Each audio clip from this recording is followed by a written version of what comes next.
Thanksgiving and welcome to the Total Soccer Show. My name is Daryl Grove and I'm joined by a man who once invited me to his family's gigantic Thanksgiving. His name never again is Taylor Rockwell. Hello. Hey, buddy. How you doing? I'm good. That really was the biggest Thanksgiving I've ever went to. This is definitely coincidental. That may also have been the last family Thanksgiving that my family had all together. Oh, I see. I see. Is that my fault? Yeah, a little bit.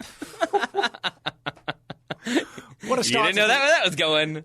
But I guess Thanksgiving is all about family drama to some extent, so why not start off with that? As mentioned on yesterday's show, I will be avoiding Thanksgiving family drama by escaping to England for the week of Thanksgiving. That's good for you. I wish I could do that because it just occurred to me that my mother regularly listens to the show, so I'm probably going to get a text about that introduction. I'm fine with it. We're nothing if not honest on the Total. Which will be a part of today's show because we're going to be going over the things that we are thankful for this Thanksgiving season. Yes. No tongue-in-cheek weirdness like yesterday. I enjoyed yesterday's show. I'm checking my list one more time to make sure that's true.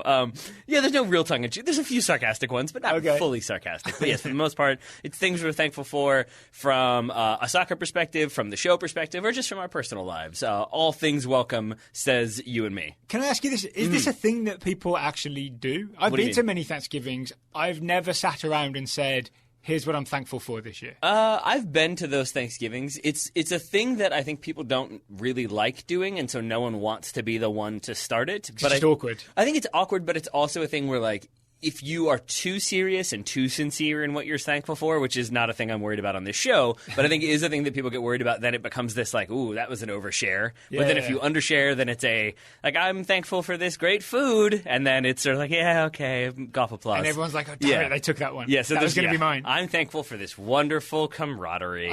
And then slowly you get into I'm for shoes, I guess? I don't know what I'm thankful for. Because my feet aren't cold. Yeah, exactly. Well, if you've learned anything from the first couple of minutes of the Total Soccer Show, we're not worried about oversharing. Nah, not our style. Shall we start with what we're thankful for then? Who's going to go first? Who's going to bite the bullet first? I'll go first, and I will say the thing I am most thankful for this year is the U.S. women's national soccer team. Okay. And that is because, Daryl, I'm going to read you some teams, and from my perspective or the general perspective, you say yay if you think it was a good season or has been a good season for them. You say nay if you think it's been maybe a bad season. So let's start with Manchester United. Nay. What about DC United? Nay. What about the Richmond Kickers? Nay. What about the U.S. men's national team? Somewhere in the middle. What about the U.S. women's national team? See, there we go. That is the bright spot in my soccer fandom this season. Them winning the World Cup, Jill Ellis getting to go out on top, getting her victory tour, but then Vlatko Andonovski coming in and by all accounts being a wonderful hire, a great coach with everyone who's worked with him or has experienced him, and it seems like the U.S. women's national team has continued to hit the ground running, or be running, I guess, if you're not even hitting the ground. Just they continue to be running out in front, basically. Yeah, I actually had them on my list as well for giving me the experience of the only time in my life supporting an unstoppable team. Right. From the 13-0 win against Thailand, it just felt like we're going to crush everything in our way. I've never supported a team like that before, right? I've had plucky Wolves. I've had England had a bit of a run to the World Cup semi-final, but it never felt like, oh, this is the team, everybody watch out. Right. You know what I'm saying? I think the most exemplifying moment of that, I believe it was Julie Ertz to Amel Majri, I think was it? And it was Julie Ertz saying after the game, you guys tried your best. It's the most, that is hilarious and true and brutal all at once. In my whole life, that's the only time I've felt like a team I'm supporting can just brush everything aside. And patronise Majri. As a pretty much lifelong Man United fan, I can't really relate with that one. Right, but yes. But it is, from a U.S. perspective, that was definitely the team that from the start seemed like, okay, they're going to dominate this tournament unless something goes horribly awry, and it did not. So here we are. So plenty to be thankful for from the U.S. women's national team in 2019. Let's talk Wolves. I am thankful for, genuinely, Adama Traore's end product. This is a guy who has spent his entire career with people saying, oh, if only he had an end product, right? Because he's really quick. He's got all kinds of skills. He can seemingly always get past someone and get a cross in. But the knock against him was always, but that cross tended to go nowhere. Or it was like a desperate shot that hit the side netting. This season, 2019-20, Adama Traore has started producing, right? He had an assist just this past weekend. He accelerated away. I can't remember who the fullback was. He accelerated away from a Bournemouth fullback, squared it for Raul Jimenez to score for his, I think, third assist of this season. So Adama Traore has figured it out. And this is a player that you wrote a profile of, at the beginning of last season, about how you thought he was going to be very key to what Wolves were doing? Did I? I don't think I did. Didn't you write a thing for George? Was it this season or the season before you wrote about Adama Traore? I don't remember. If you read that and my name was on it, then yes, I wrote that. Okay. But I don't remember writing it. I'm pretty sure you did. I thought that was one at least. But if not, I mean, that's a player that you've been excited about for a while, right? Yeah. That has finally come good. Yeah, because it is an incredible skill set he's got, right? There are plenty of players who are fast and plenty of players who've got good ball control and trickery. It's really rare for someone to have both, right? So as soon as every time they get past someone and into that bit of space by the end line, as soon as they start actually finding their targets with their crosses, that's thrilling as a fan of Wolves to watch that happen, because there's not the disappointment followed by the excitement. If there's the excitement of beating someone followed by I think a goal's coming, then it is thrilling to watch Wolves play when that happens. And where are you on Wolves? Are you thankful for them this season, or are you waiting to see? They are 5th in the Premier League right now. I am thankful for I had a Wolves feeling you would be this season. Yeah. I will say the next thing that I'm thankful for, because I feel like you are slightly thankful for it, but in a very different way. I'm thankful for Jose Mourinho being back in the Premier League. Yes. It is good for us. Happy Mourinho. Yes, it is good for us as a show because he creates headlines. People want to hear about what he's doing, both on the field and off the field, and his disposition. But for you, a Wolves fan, I know there was a little bit of fear about Nuno leaving. So Jose Mourinho taking the Tottenham job. Yeah. One less opportunity for Nuno to be tempted. Yeah, actually, Nuno's response was you know me, I'm not interested. Yeah. I'm happy. As well it should have been. Yeah. As well it should have been. But for Mourinho coming back to the Premier League, to going to Tottenham, where I said this, I think, on the review show Monday with Ryan, that I do sort of believe the idea that he has recognized there are some things about his approach to soccer that had to change. I think Daniel Levy is probably doing the same thing now and kind of maybe recalculating on the way he's approached stuff. So I do think it's as good of a in the middle, sort of? Yeah, I think a little bit, and I just feel like Mourinho changing it up a little bit in how aggressive Tottenham were in their attack, but then also kind of just simplifying the approach and seeing what happened to kind of give them a base start. All of that looked good, and it felt like happy Mourinho was fun to have back in the league. But I do also look forward to prickly Mourinho getting annoyed with certain players and moving them on. We might just be we have a happy holiday glow after the really good start. By the end of the festive period in English soccer, he'll have played a lot more games, and we'll see what's happening there. Yeah. That's probably it. It's a little bit that it is definitely a little bit. I asked you this yesterday, so now I remember it today. The BT Sport coverage that he was doing, or the analysis he was providing, I really enjoyed that as an insight into Mourinho. That he can be very introspective, but also very capable of explaining his thoughts on soccer tactics and the philosophy of soccer. And it was just fascinating to see everybody else in the room shut up every time he talked. No one else was jumping in. No one else was cross-cutting or arguing back and forth. It was just what is this scholar saying? And it was a sort of reminder of for all of his flaws, for everything that has not gone right in his career and the times that he's blown up and made an ass of himself, he's still a very, very smart person who fundamentally changed a lot of the way soccer is played in the modern era. Yeah. So for that, I'm excited to have him back and able to watch him more regularly. I am thankful for Christian Pulisic's start at Chelsea, and I didn't think I'd be saying that by end of November after the start to the season. Nor did I. And it's interesting you say start to the season, because I'm assuming you mean the way he's kind of turned it around. I mean, we're not even halfway through the season, right? So if you just ignore that middle patch where he was on the bench and not coming off, then you look at the totality of his start to the season, it's absolutely magnificent. I would agree with you, and I would even take it from a micro perspective, shock of all shocks, that I'm going to go that route with it, that there was the period where it was oh no, is this not good? And that he turned it around and found a way through. It wasn't just oh no, he was handed a start and it was always fine. Yeah. He had to kind of triumph and work his way in, and now here he is starting in a big game against Man City, and will continue to start. Even though they lost, Pulisic, I believe, was kept on, if not to the very final minute, then towards the end of the game. He was not one of the players that got. When I saw Mason Mount warming up against Man City, I was like, all right, that's the end of Pulisic. It wasn't. It seems like Lampard now believes that Christian Pulisic is not just one of his starting 11, but a key part of the team. Yeah, and with that in mind, because it could have gone the other way, right? Absolutely. And then the reputation of American soccer players sort of at this moment rises and falls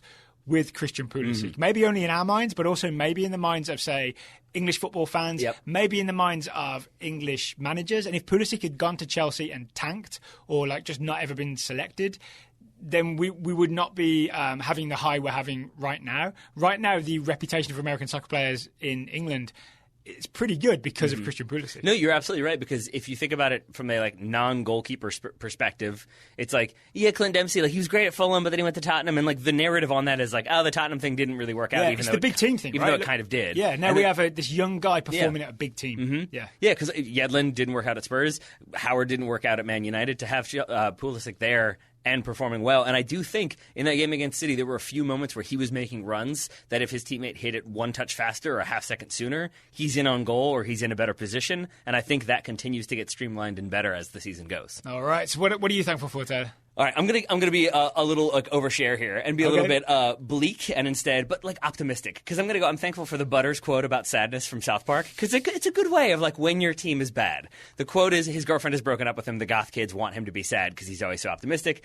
They say, don't you feel sad? He says, well, yeah, and I'm sad. But at the same time, I'm really happy that something can make me feel that sad. It's it makes me feel alive, It makes me feel human. The only way I can feel this sad now is if I felt something really good before. So I have to take the bad with the good. So I guess what I'm saying is a beautiful sadness. And I feel that's a good reminder that if your teams, maybe 4 of your 5 favorite teams, are all having very bad seasons, you have to have the bad times because it makes the better times that much better. So you're thankful for the bad times? A little bit. Just in the sense that, if the United States is always sort of okay and, moderate going along and they make the World Cup, but they don't really do that much, it's they're just always there. They're an ever-present fixture. Yeah. It doesn't really matter. I guess in a microcosm, you've got the lows of Canada away and then the relative high of beating Canada at home. I'm not even joking. Normally beating Canada at home, it just be meh. But this time around, it felt like there was a lot riding on it. I agreed, right? But I would extend that further to, I look forward to maybe next year at this time or 2 years from this time when I jokingly say to you, remember when you had to try to sell me that Canada was beating Canada was a good thing, and now here we are, on our way to qualifying for the World Cup, and things will feel. I just knocked on wood because I'm that superstitious, but you got to have the bad year to have the good year eventually. Hopefully, fingers crossed. I hope. I'm gonna go have a drink. I am genuinely thankful for Apple Podcasts, the artist formerly known as iTunes, Apple Podcasts creating a soccer category. Not just because we're in it, but because I can click on the soccer category in Apple Podcasts, and there's, I want to say, 30 or 40 soccer podcasts listed there, and they're all alive and well, right? Yeah. We have cleared the debris of the soccer podcast that had 5 episodes in 2016 and then stopped because obviously all those podcasts did not update and add the new soccer category. We now have a proper soccer category on Apple Podcasts, and I'm thankful for that, not just as a producer of podcasts who's the health of soccer podcasts is kind of affects my income, right? But also as a consumer of soccer podcasts, I can look on that page and find stuff to listen to. Yeah, I'm also thankful for Apple Podcasts as a whole, if you don't mind me piggybacking off that one for a moment. No, of course. Just to say that there was definitely a good long while when somebody would ask me what I did and I would say I do a podcast and they would just look at me sort of blankly. I would still get the is that a blog? Do you do a blog for a living? Does that make any money? I didn't ask you what your hobbies are. Exactly. and I do think with the rise of large podcast networks like Gimlet and Wondery, and then you've got very notable podcasts If you say cereal, I'm leaving. No, I was going to say breakfast cereal to not have to say it. But yes, cereal, which invented podcasting, the very first podcast that ever existed, and then we all learned from it and learned how to do it. But I just I appreciate that it has become so much of an industry that I don't feel so sheepish when my wife's coworkers ask me what I do, and I'm I do a podcast. And so the mainstreaming of podcasting is kind of what you're thankful for. A little bit, It's getting there, right? Yep. It's getting there. I feel like there should be. I think Nielsen often measures stats of how many Americans have listened to a podcast in the last few months. I feel like the stat they should be starting to use is how many of your parents have heard of podcasts. Right now, I think for me, it's one of my 2 parents has heard of podcasting. One of my 2 parents listens to podcasting. Both of them have heard of them. There you go. I'm not sure my dad 100%. entirely knows how to make it work. We'll find out if he also messages me about the introduction to this show. What else have you got? I'm going to be serious one more time. Should I go serious or should I go less serious? I'm going to say Daryl Grove sitting across from me and looking as good as he does. Because that was not a given. And I am going to be very serious for a moment and probably cry a little bit. But it's we're coming up on 10 months since your initial hospitalization? January 22nd. Yeah. So, yes. There we go. Yeah. And, there were definitely some times when you lost a lot of weight. You were in the hospital for a while. It was a little bit scary. You didn't like my skinny look? No, I did not. I definitely tried to pretend like I did. Well, no, I think the thing for me was that, because It's like what happens. This is the best way I can explain it. It's like what happens with couples in weight gain, where you see each other every day, so you don't notice, and then Thanksgiving trend continuing when your parents show up and they're like, "Whoa," and you're like, "Oh right, I've like put on a few pounds and it's noticeable." Like I think it's just that I didn't really notice it because I'm in the office with you so much. Yeah. It was other people being like, "Is Daryl okay?" And like it was just like, "Yeah, what are you talking about? It's Daryl. Like he acts the same every day." Which I say just to say that like that is who you are. That you didn't really like. There was never a "I can't do this" or like "I just don't want to do this right now." You never played a cancer card. I don't think you even know what a cancer card is in order to play it. So that I did once to get my wife to go to a very specific restaurant in Boston that had a line out of the door, but I still wanted to go to it. How did you use it? Were you like, you don't know how many times I'll have this opportunity? We'd just been to an appointment to see if we could get on the clinical trial, and I kind of used it. It wasn't quite playing the cancer card, but it was like, hey, I was like, this is the thing I've been looking forward to. I really want to go here.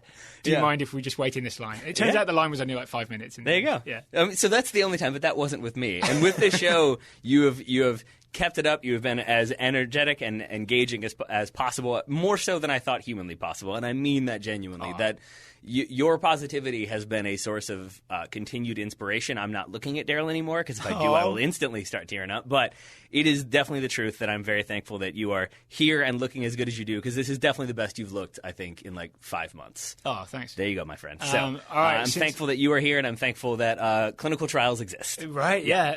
Well, since we're talking about this, I had on my list that I am thankful for the way you've supported me this year by filling in. I'm looking away again. Filling in when I had to like be in hospital, or just taking days off from chemotherapy and keeping the show going. I really feel like the thing I've heard from a lot of people is that Total Soccer Show hasn't missed a beat, despite me missing, being unavailable for big chunks of it. Right, so I'm really aware that you've carried a bigger load than 50%, and weirdly, the show was even better, so that actually makes me a little worried. But I think many people would beg to disagree. But I'm really, really grateful that you've sort of helped me get through this year. And same token, before Taylor bursts into tears, I'm just mostly now I'm annoyed that I made this table so wide, so I can't hug you from across the table. But just know that I'm hugging you up here. Thank you very much. We'll pivot and say as well, I am really grateful to all the supportive messages and stuff I got from listeners, and really, really grateful to everybody who supported financially through the GoFundMe, because the clinical trial that you just talked about, the only reason I was able to do that out of state, out of insurance network, and like traveling out of state as well and getting accommodation and all that, is because people contributed to the GoFundMe, and it gave me this like cushion of money to be able to say, yes, I can take a gamble and try this clinical trial, which so far so good is working.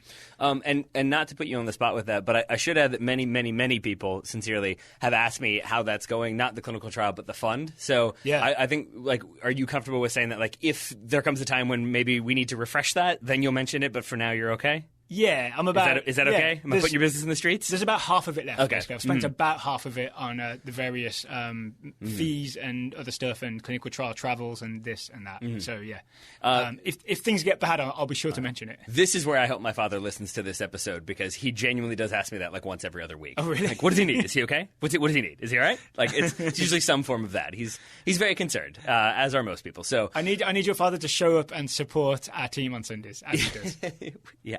More on that later. But for now, and then I would just like chime in just to say that I also am very grateful for the community that rallied around you, but us continue to support this show, continues to listen. Really, anybody who listens, anybody who spreads the word, and even the people who engage with us. I'm going to say from positive all the way down to like somewhat negatively on Twitter. Maybe not negative to very negatively, but I think it's a reminder that like people listen, which is like I go back to when we first started, and we would have loved to get 5 replies to a show that we put out. Right. And that would have meant at least 5 people listened. Right? Exactly. So it never isn't cool to me when we hear from people and meet people when we go to different places for different reasons to find out that people listen. It may seem like disingenuous if people meet me. I am genuinely blown away anytime anyone's like, "Oh, listen to the show." I'm like, "What? How did you find? You live in Seattle, though. Like, how did that happen?" It blows my mind on a routine basis. Oh, it seems like a good point to introduce today's... Kind of forgot we were even doing that. I was just in my own little world. Today's advertiser. Today's show is sponsored by Dollar Shave Club. When I talk about Dollar Shave Club, I can't stress enough the quality of their products. I really can't stress it enough because I've never been disappointed when having a shave with Dollar Shave Club, brushing my teeth, washing my hair.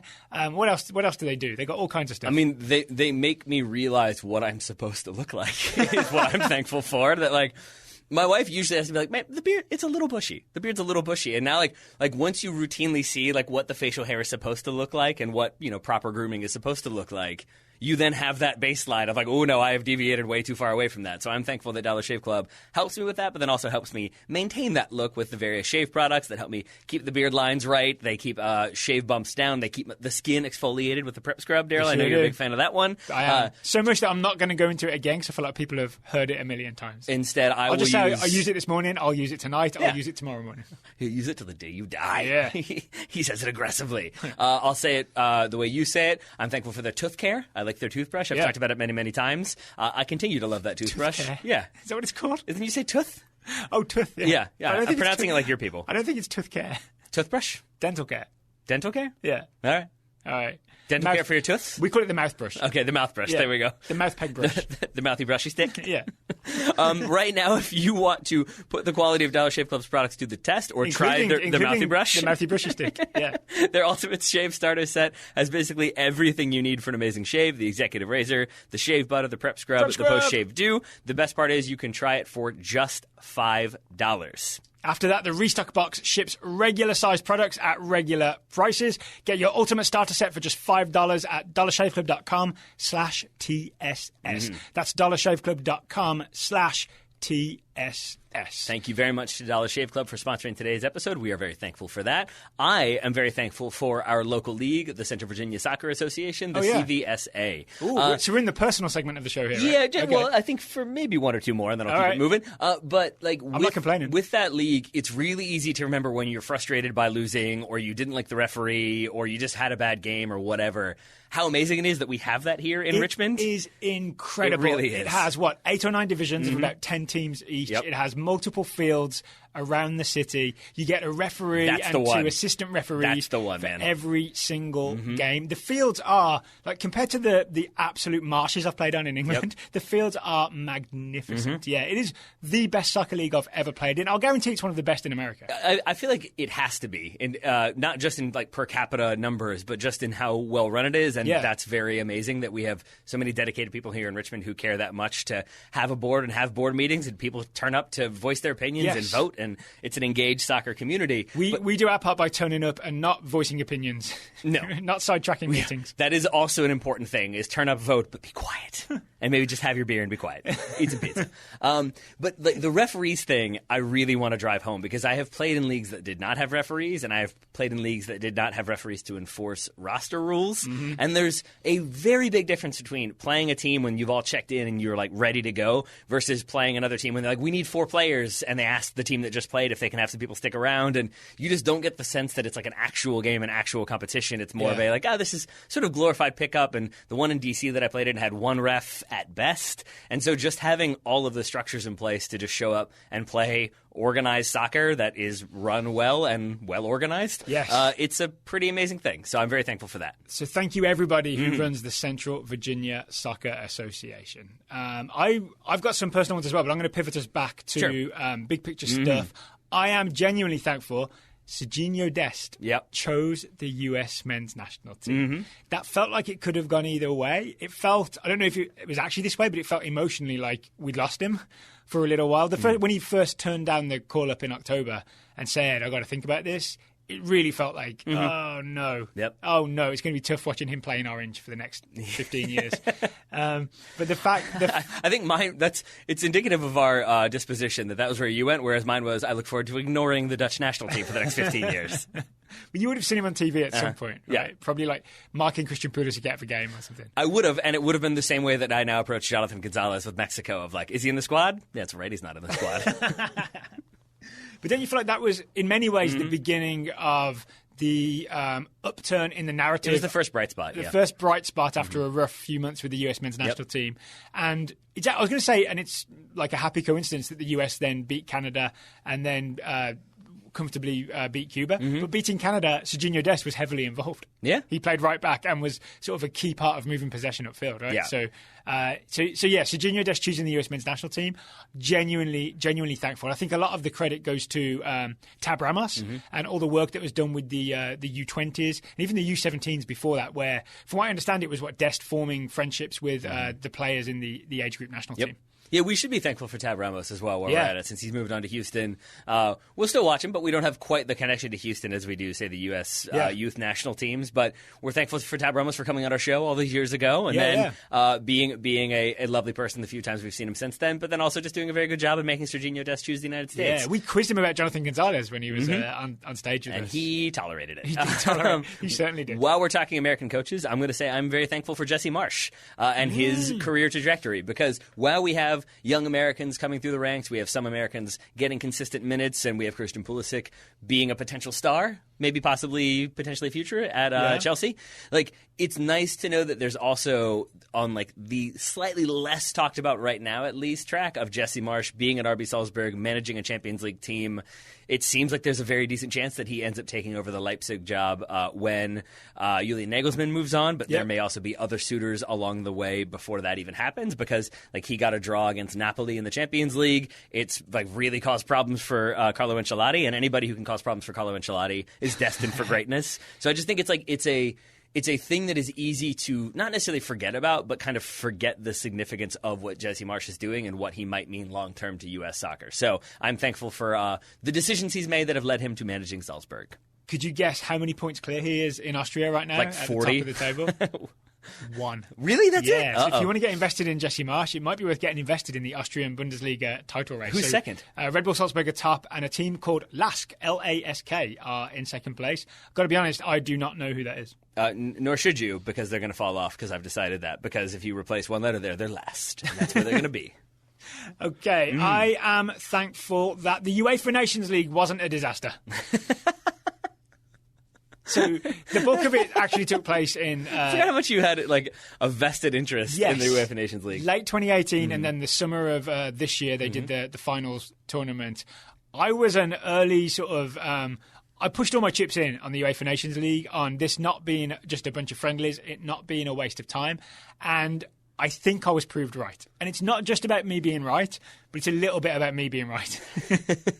I didn't want to be wrong, because I really love the idea of, instead of just friendlies, of us having some sort of tournament play to fill the international dates, so that international dates like have some feeling of importance to them, right? So people can't just complain about, international lol, la da da da da. You know what I mean? Like having actual games that mean something. And I think the next time we do the Nations League, I think people will be even more into it, because they will understand how it works, because they'll have the experience of this last time round. Yeah, and I think because you're going to have like movement every time it happens, you're going to have some teams trying to get back into the top flight, some teams that maybe like didn't think they'd be in the top flight are suddenly in League A or whatever the designations are. Yeah. And I think, it will naturally create more competition and more drive as the tournament ages. I think in Europe as well, they're going to expand it to 4 teams in the top league. Okay. Yeah, so a lot of teams were spared relegation. Yes, that's a good way around it. I was really confused for a second. I thought you were saying like they're going to add more teams. And I was like, how does that work? To the Europe? top league. Oh, no, I just thought you meant literally they're just going to add more teams to Europe. Like,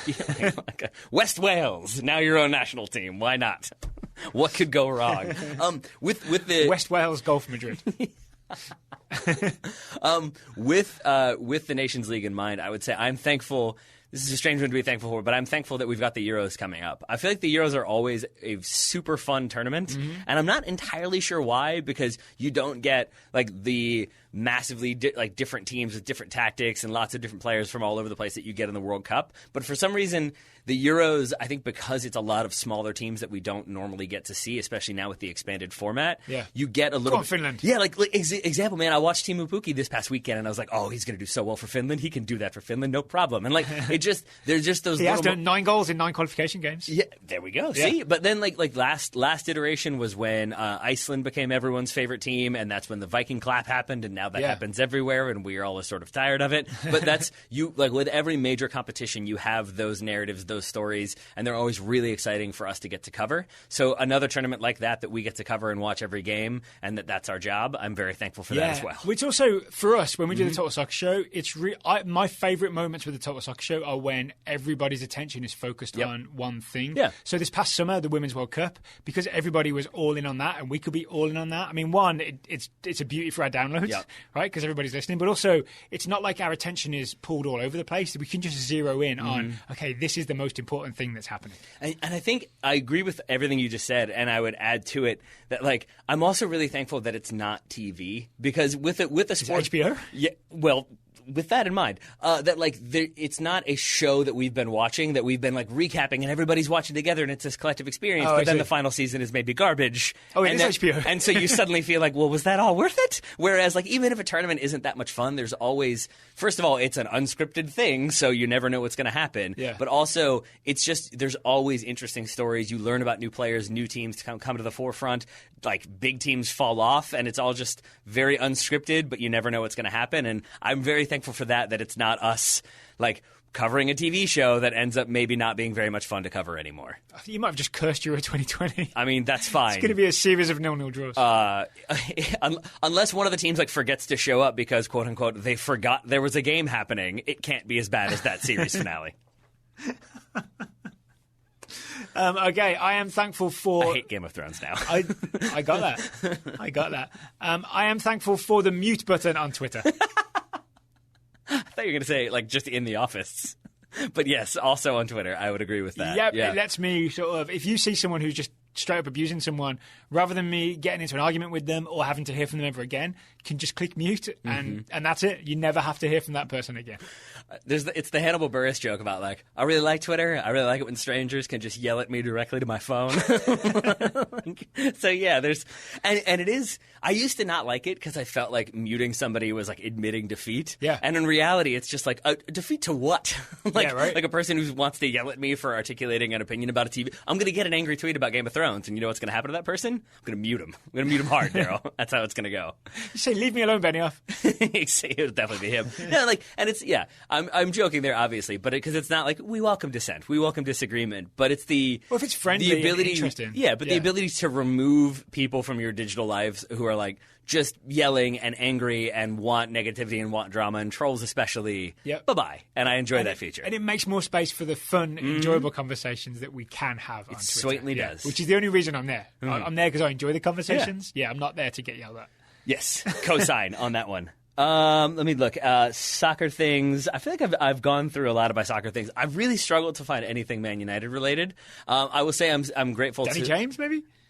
Yeah, that's probably one. Yeah? That's probably one. And the youth movement as a whole. I mean, you had a lot of youngsters playing this past weekend. I still don't. I will be thankful when they signed a director of football. Mason Greenwood scored this weekend. He right? did. Yeah. Yeah. It was Greenwood. It was Rashford. It was Williams, who had the lovely volley with his weaker foot. That was a really nice finish. Yeah. It was a lot of babies playing for Man United. So I guess that's a thing to be thankful for, that they're giving youngsters an opportunity. I would say it's more so by force that they don't have enough players. But actually, it still works. This is a thing on my list.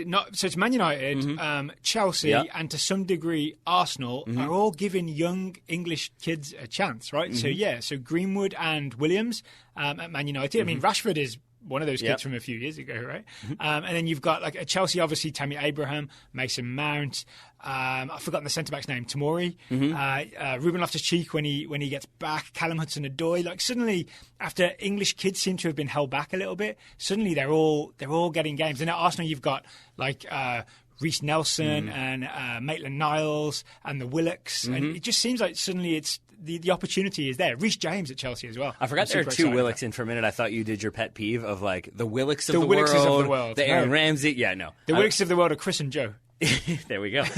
It is strange that, like, in my mind, it was only a few years ago, but it may well have been 10 years ago. But there was not too long ago that conversation about how, like, there's not enough young English players in the Premier League. There's no English stars. It's all foreigners. Yeah. England are the worst team ever. And I really think if you look at that England national team right now, it is a lot of players that are kind of appointment viewing, that like opposition fans will show up to watch play because they're that famous. And they're also, I would say, one of the favorites for the upcoming Euros. I'm going to knock on wood again to make Daryl happy, even though he doesn't believe in knocking on wood. But like, yeah, for England, it seems like only a few years ago we were like, oh, there's no good English players anymore. Now I look at every team and I'm like, there are a lot of good English players these days. Well, we've accidentally stumbled into another one of mine then. That's England's depth of talent. All right. If you just take right back, for example, it used to be that we had Gary Neville and maybe Danny Mills. Now it's Trent Alexander-Arnold, Kieran Trippier, Kyle Walker, Aaron Wan-Bissaka, Reece James. You could play Joe Gomez out there. I've just named 6 really good right backs, right, that England have. And then like wingers, there was a time when we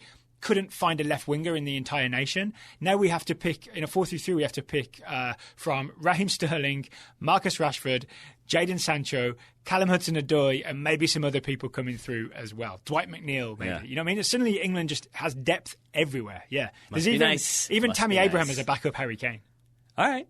So you're feeling cautiously optimistic about I'm not even saying they're going to win Euro 2020 or something like that, but it's not like the desperate search to find 23 good players that it used to be. Now it's more about like who gets left out, and sometimes the answer is Kyle Walker. Yeah. We're leaving out £50 million championship winning right backs. It's a great time to be an England fan. He could be a pundit though. He was a match of the day pundit this past weekend. Oh, was he? I'd be interested to hear what he has to say. He was good. The part that I did, like, sadly, is the part that stood out to me was it was Sheffield United versus Man United, and he kept having to like visibly correct himself. He's like, I thought Man United today. He kept calling them United, and then it was unclear which one he was referring to. That was great, but his analysis was good, and he had good rapport with Darren Fletcher, who was there. All right. Good stuff.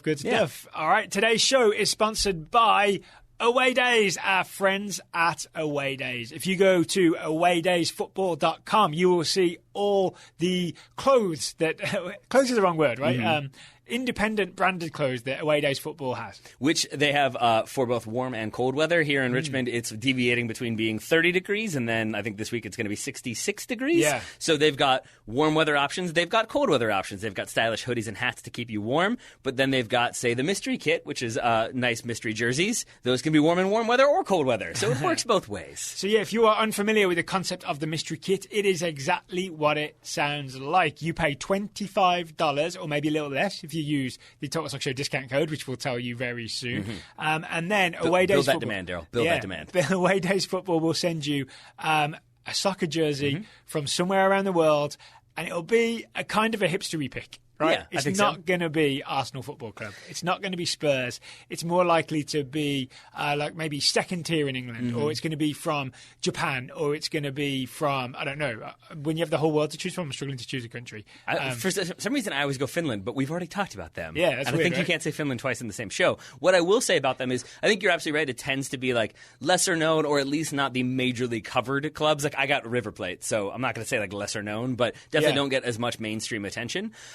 But I agree with you that it would be a hipster selection if you went out and intentionally bought this like lesser known, like not as heralded team. That's it, right? But because it's Away Days and it's sent to you, it's sort of an interesting approach to it because you get the jersey and it allows you to learn more about them if you want to, and then you have a bit more familiarity. But if you don't, you can just say like, oh no, it's this cool service. They send you jerseys from around the world, and it allows you to support different soccer teams and get into different soccer teams if you want to. So it takes the guilt out of being a hipster. Pretty much. Right? You don't have to go out and make a very self-conscious choice about a non-mainstream soccer jersey. You just get sent one randomly. Exactly. I would not have gone and bought a Oviedo jersey, but I will proudly wear one now that I got one sent to me by Mr. Right, exactly. Yeah, and then you can be me and Sid Lowe. We're best friends. Yeah, we're buddies. We're co-owners.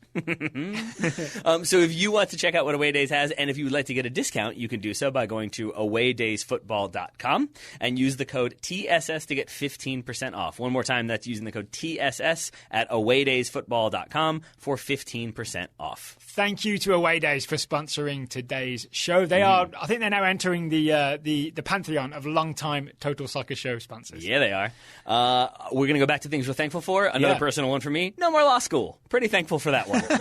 Really happy that my wife... You were never in law school. I was not, but it felt like I was at times. I'm happy the bar is done. I'm happy my wife doesn't have to read books anymore. Those are just, we're just done with those. We don't allow books in the house anymore. We are having a law school bonfire party, I think, in a week. Wait, we're not burning books, are we? No, we're burning all of her law school notes. The ones that she's not giving away, the stuff that she doesn't think anybody will use or need. We're having a big bonfire in the backyard with her law school friends. Beautiful. Yes.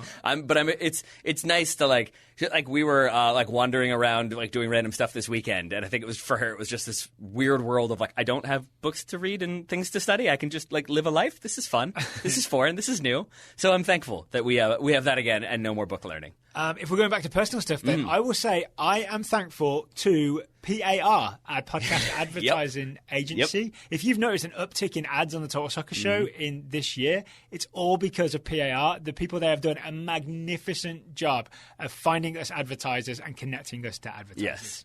This is the equivalent of when the actor-actress wins an Oscar and they thank their family and their friends and then their business manager. You got to thank the business manager because they're the one who keeps it going. And here, PAR help us pay our bills, afford the studio, travel the way we like to attend certain events, which is another thing that I am thankful for. So thank you to PAR. First class every time. But I'm also very grateful that we are if I don't have an apartment on the plane, I'm not going. That is the way it goes, right? Yeah. I did stare real hard at the first class $50 upgrade on the way back from Seattle. And then it was you get up to 6 inches more legroom. And I was I'm not sure that's really, really worth it. But I am very grateful. When we went to Germany, I paid $39 for access to the Lufthansa lounge. I wasn't told of this. It was money well spent. I imagine, yeah. I had 5 hours to kill, and it was a very pleasant way to spend 5 hours. Weirdly, United didn't charge me. I was the worst dressed person in there. That makes sense. No disrespect to you. Just, I imagine the luxury Lufthansa lounge. Yeah. It's an exclusive affair. The United one, meanwhile, it was just an old middle school locker that they just shoved me into and closed the door. It didn't feel like it was that special. I'm not really sure why I signed up for that, but someone just robbed you of $20. Yeah, exactly. And then they would just come by and say, "Your flight's delayed," and then they'd walk on. It was not money well spent. It was not money well spent. I would not say I'm thankful for that. Even PAR could not get United as a sponsor on the Total Soccer Show now. Nope. They sure could not. But while we're talking about the trips, I went out to Seattle. I met Joe Lowry. I'm thankful for Joe Lowry. Right. He's going to be doing an MLS Tactics show this coming spring when MLS gets back underway. 2020. But getting to know him better, having him on the show, it's been great to have another person who nerds out about tactics the way we do. Yeah. But then to meet him in person and have him be very fun, very outgoing, very engaging, played soccer with us, and it was good times all around. So it was nice to not have a person who was just yes, I like tactics, and I'm going to stare away and not talk to you anymore. It was good. It was good times with Joe. Can Joe Lowry play? Yeah, Joe's good. Yeah, he undersold himself, and I think he was very, very aware that Bobby Warshaw was out there looking for Megs. So I think he was trying really hard to make sure that did not happen, and I believe he succeeded. So in that regard, he won. Well, I am. Oh, sorry, I just did one. So no, I think I'm thankful for Joe. What you got? Oh, okay, you're right. I am thankful for. So this is when we were researching our Pro Rel show that we just did for Soccer 101. Go find it, spin-off podcast. Search for Soccer 101 in your podcast player, and you can listen to it. It got me thinking about lower league American soccer and how many people are. Just running teams and losing money. Yep. And how many players out there are playing for not that much money. Yep. So it genuinely made me really grateful for everybody out there who's making lower league soccer happen with no expectation of getting rich. They're really doing it for the love of the game, which I know is the title of a baseball movie, but I think it really applies here. Yeah. There's a lot of players, maybe coaches, definitely team owners and staff who are making lower league soccer happen almost completely from passion and just wanting to make soccer happen. Yeah, I mean, and I would extend that to podcasts like River City 93, the podcast here in Richmond, about the Richmond Kickers. I would extend that to USL League One Fun. Capital Combustion, which was about Lansing Ignite. I'm assuming they're going to do Ford Madison next year, I think is the last I saw. We'll see what they end up doing. But just also Elliot and Chenier here at the River City 93 podcast. People who care enough about their local teams, their local leagues, to go out there and cover them and really be dedicated to what those teams are doing day in and day out. Yeah. It's that type of motivation that helps grow the game and helps it keep growing from there. Because people complain about Major League Soccer, but imagine a world where that was the only soccer available in the United States. Then we'd really, really, really be in trouble if people in the lower leagues weren't willing to make lower league soccer happen. That is true. Would we still have Matt Doyle, though? Because I'm thankful for Matt Doyle as well. Yeah, I think we still have Matt Doyle. Cool. Yeah. All right. As long as Matt Doyle's still around, just burning people and trolling people. As long as Matt Doyle has access to Twitter, we're good. Right? Yes. I don't know if he'll appreciate this or not, or if you'll appreciate this, but my favourite Matt Doyle exchange of all time is someone telling him, "I don't follow you for your political takes," and Matt Doyle's response being, "I don't follow you at all." That might be my Twitter highlight of 2019. I don't know. I really enjoyed him giving all the credit for the U.S. playing well to the number of MLS players being called in. I think just knowing that he was trolling people. Somehow that doesn't get a mute because it's hilarious trolling, but I'm good with that. I'm thankful for that. While we're on while I'm moving us into totally trivial things that I'm thankful for, My new milk frother steamer. Oh, yeah, buddy. What? Oh, yeah. Milk frother steamer, man. I haven't seen it in the office. Yeah, and you won't, because it's my new baby. Is this why when I go to the coffee shop, you are now asking me for lattes, to bring back lattes? Oh, no, you seem to have become a latte addict. No, I've always enjoyed latte. I've always wanted to be a black coffee drinker. Yeah. But, like, I can do that if it's a background activity. If it is I want a thing to drink, black coffee just doesn't really do it for me as much. I know that's blasphemous to many, many people out there. But latte, you get the steamed milk. It's all delicious. It's fine. But no, the milk steamer itself, when you add that to the coffee, what does it's it look terrific. Like? What's a milk steamer? It's like a little like black tube, and you pour the milk in, and then you turn it on, and it spins it, so it whips it up, and then it also heats it at the same time, so it comes out like steamed milk with foam on it. Oh, yeah, my friend. You're so bourgeois. I mean, yeah. That's definitely true. I'm aware of that. I also do a soccer podcast for a living, so yeah, aware of that too. I am thankful to everybody who took a chance on Soccer 101. The majority of the Total Soccer, numerically, the majority of the Total Soccer Show audience has followed us over there and downloaded Soccer 101 and given those episodes a listen, and the feedback has been really, really good. There are still some people who haven't followed us over there because the number of downloads for Soccer 101 is slightly below Total Soccer Show, but the majority... Get it together, jerks. The majority have gone over and listened. And I've really enjoyed... I'm just really enjoyed doing it, not least because I love doing the Total Soccer Show with you, but I also think definitely variety is the spice of life, right? So to just do something fresh and different, and for us to still do what we do, which is talk about soccer and get deep into the details, but just to do it from a slightly different angle, from like a more timeless angle than a newsy angle. To me, it's freshened up the whole year and made me just, I don't want to say reinvigorated my passion for doing this because I had it anyway, but it's added an extra 10% of passion to have a slightly different project to work on. Yeah, I would. Does that make sense? I would say from my perspective, it's like it reminds me how much stuff there is out there that I find interesting. Because I think when we get into the we're game review, game preview, listener questions, what's the news of the day, Champions League review, you kind of get into the same rhythms. Yeah, I mean, I love it all, but it's the same. Yeah. True, but then going back and being well, why is it called the touchline? Why is Johan Cruyff so good? Those moments, they lead you to other topics that lead me to other topics. How work? Yeah, right, exactly. But just also, I have a whole list of very esoteric Soccer 101 topics that I would like to do someday, and they all come from a sort of, the Wikipedia rabbit hole of, what was the Hesperia Mutiny? Well, yes, I do want to hear about other times that teams revolted against their manager. There's a whole list of them. Well, let's find more. Yeah, exactly, see? And that's what happens, and then you end up... 5 biggest team revolts of all time. Yeah. That's a Soccer 101 episode. And then you end up having to find ways to explain to your wife that you came to bed at 4 a.m. because you were reading about weird... a history of soccer player revolts instead of going to bed. And drinking lattes while you did it. Yeah, it's usually bourbon, but yeah.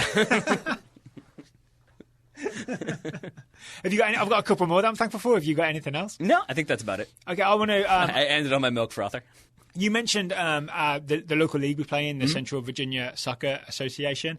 I want to say I'm really grateful to our team this year. THP is the team we play for. We've had some really, really dedicated people. And one big shout out I want to give, sometimes listens to Total Soccer Show, so we might hear this, is Dan Degnan. Dan Degnan was there for, I want to say, every single game, except maybe one when he was out of town. And when we missed games, Dan Degnan is the guy that stepped up and organised things for us. He still literally has the rosters and the jerseys from a couple of weeks ago. Yes. So if Dan Degnan is listening, thank you. We are genuinely, I'm going to speak for you because I think I'll speak for myself because I'm the one who usually has to, just because I have a car, Daryl doesn't drive. This is the only reason why Daryl's not lazy or anything like that. But I end up having to haul the jerseys and the balls and the equipment. Yeah. So yes, when I was out there and Dan got that lovely, lovely privilege, and I was just I'll just pack a light bag and I'll be ready for my game. It was nice to not have to do the frantic panic every morning of do I have everything laid out? Do I have all the jerseys? Do I have everything? Do I have the backup number? Do I have the backup this? I appreciate Dan for that, yes. And also just, leadership, calmness. Stepping up. Picking people up, dropping people off. Tackling people in midfield, playing smart passes. Yep. Not all of those in sequence. They usually happen in different orders, But yes, Dan was immense this season. So and many others. We're really grateful for everybody who was really committed to the team this season. Yep. I think I've run out of things to be thankful for. Yeah, it feels weird to have to end the show like that, but I am with you, other than to say that there are many, many, many other things that we are obviously thankful for. This show could go on for like 4 hours, and we could just keep going back and forth, because I would keep finding stuff that would either make Daryl agree or look at me quizzically until I explained it, and even then I still might get the quizzical look. Okay, well, I've got a final one. I'm thankful for you, Taylor Rockwell, for taking the time to talk to me today. Right back at you, buddy. And listeners, we genuinely are thankful that you listen to the Total Soccer Show. We put out so much content, and we're always really grateful that people are willing to listen to all the stuff we put out. So thank you for listening. Have a happy Thanksgiving, and we'll talk to you again on the other side.